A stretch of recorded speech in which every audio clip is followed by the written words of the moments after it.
Mga kapuso, kasama po natin dito sa Batasan Hills National High School si MMDA Chairman Francis Tolentino. Good morning po, Chairman. Kamustahin ko lang po kabuuan ngayong back to school ng ating mga estudyante. Kamusta po ang daloy ng trapiko natin?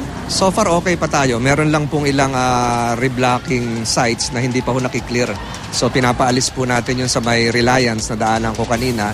And then yung sa Philcoa na clear na po yon. So far so good ho tayo. Nakikita natin ang presensya ng kapulisan at ang mga LGU traffic enforcers nakakalat po lahat.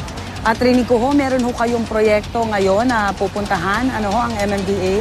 Doon po sa kabilang elementary school, doon sa Commonwealth, may tree planting po doon. So sasama po tayo doon sa principal at yung ilang mga magulang na naroon ngayon.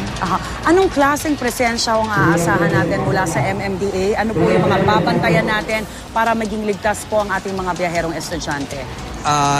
Hindi lang po yung sa labas, yung sa trafiko. Tumutulong po tayo sa kapulisan, sa DepEd. Maging yung pag-i-enforce po nung 100 meters zone na cigarette smoke free. Yung mga tindahan po, pinakikiusapan natin na medyo lumayo-layo po yung mga nag-aalok ng sigarilyo.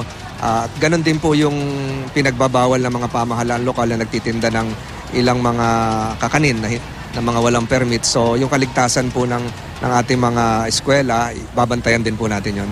Yung mga sidewalk po natin, medyo i-clear ho natin. Meron po tayong ginagawa ngayon, ma'am, sa Espanya, sa Misampaloc area. Alright, MMDA Chairman Francis Tolentino, maraming salamat po sa inyong pagbisita at magandang umaga. Mga kapuso, yan po, nakausap natin si Chairman Francis Tolentino.